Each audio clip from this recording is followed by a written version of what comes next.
امید ہے کہ آپ لوگ بالکل خیر و عافیت سے ہوں گے، آپ کے رشتہ دار، آپ کے بچے، آپ کے دوست سب خیر و عافیت سے ہوں گے۔ آج جمعرات کا دن ہے۔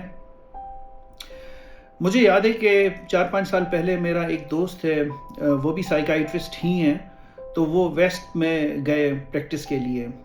تو میں نے انہیں پوچھا کہ کیسی ہے پریکٹس، تو انہوں نے کہا یار جو مزہ پاکستان میں مریض دیکھنے کا ہے وہ وہاں پر نہیں ہے اور وہ فیلنگ نہیں آتی۔ تو خیر یہ میں نے بات ان کی سن کے وہ میرے ذہن میں محفوظ ہی رہی۔ اب مجھے تقریباً یہاں پر 2 مہینے ہو رہے ہیں، ٹھیک ہے، لیکن میں نے بڑا اچھا محسوس کیا۔ مجھے وہی فیلنگ آتی ہے جو مجھے پاکستان میں مریض دیکھنے والی آتی تھی۔ ٹھیک ہے، کیا یہاں پر یہ بھی انسان ہیں، ان کی بھی فیلنگز ہیں، بڑے عزت کے ساتھ یہ ملتے ہیں آپ کے ساتھ۔ کچھ دیر پہلے میرا ایک مریض کو دیکھنا ہوا، نکلتے ہوئے مجھے کہہ رہے تھے کہ ہیو اے گڈ ڈے، اور ان کے ساتھ بڑا اچھا انٹریکشن رہا۔ ٹھیک، تو کہنے کا مقصد یہ ہے کہ انسان وہی ہے، یہ آپ کے تجربات ہوتے ہیں۔ ہرگز میرا مقصد یہ نہیں ہے کہ میرے وہ جو دوسرے دوست ڈاکٹر صاحب ہیں وہ کوئی برے انسان ہیں یا کوئی برے سائیکائٹرسٹ ہیں، ہرگز نہیں۔ لیکن ہر کسی کا اپنا ایک تجربہ ہوتا ہے، ہر کسی کا اپنا ایک دیکھنے کا، پرکھنے کا ایک لینس ہوتا ہے، ایک انداز ہوتا ہے۔ تو میں اگر اپنی ذاتی طور پر بات کرتا ہوں، میں کہتا ہوں سب سے پہلے انسان ہے، ٹھیک ہے، آپ ان کی مشکلات کو سمجھیں۔ انسان وہی انسان ہے جس کو اللہ نے بنایا ہے، چاہے وہ ایسٹ میں ہو، چاہے ویسٹ میں ہو، چاہے نارتھ میں ہے یا ساؤتھ میں ہے۔ آپ اس کے ساتھ اچھے سے پیش آئیں، وہ آپ کے ساتھ اچھے سے پیش آئے گا۔ آپ اس کی عزت کریں، آپ کو عزت ملے گی، ٹھیک ہے۔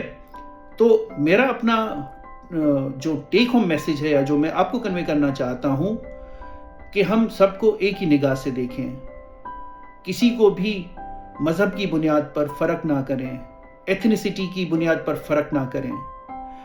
میں تھوڑا بات کو آگے بڑھاؤں گا، ایک اور دوسری بات میرے ذہن میں آئی ایتھنیسٹی سے۔ پاکستان میں ایک بہت ہی قابل ڈاکٹر ہیں، کیا شعبہ ہے، کیا فیلڈ ہے، میں ہرگز یہ نہیں بتاؤں گا، لیکن مجھے یاد ہے کہ کچھ لوگ ان کو ڈسکس کر رہے تھے ان کی قومیت سے۔ بڑا دکھ ہوا۔ آپ کو اگر ان سے کوئی پرابلم ہے، آپ بڑے مقابلہ کریں، آپ اس کی قومیت کو نشانہ نہ بنائیں، ٹھیک ہے۔ ہم بڑا شارٹ کٹ طریقے سے آسانی سے کسی کو نیچا دکھاتے ہیں کہ یار اس کی تو قوم یہ ہے، کیا ہوا؟ کیا اس کو خدا نے آپ سے کم پیدا کیا ہے؟ ٹھیک ہے، کیا اس کے ہاتھ میں تھا کہ وہ اس قوم میں پیدا ہو، یا وہ کیا قوم واقعی کم ہے؟ ٹھیک ہے، یا کسی خاص قوم میں جس کو لوگ نیچلی نگاہ سے دیکھتے ہیں، کیا اس میں لوگوں کے پاس ذہانت نہیں ہوتی؟ کیا اس میں عزت نہیں ہوتی؟ ٹھیک، جب وہ جن کو ہم کیٹیگرائز کرتے ہیں کہ وہ ہم سے نیچے ہیں، اور وہ جب اوپر جاتے ہیں تو میں تھوڑا انڈائریکٹ یوز کرتا ہوں، صاف نہیں کہوں گا، لیکن ہمیں جب پرابلم ہوتی ہے تو پھر ہم ان کو قومیت سے نیچا دکھاتے ہیں، ٹھیک ہے۔ لیکن یہ عکاسی کرتا ہے کہ ہم نیچے ہیں، ہماری سوچ نچلی ہے، کوئی کسی سے کم نہیں ہے، سارے انسان برابر ہیں۔ اپنا بہت سارا خیال رکھیے گا۔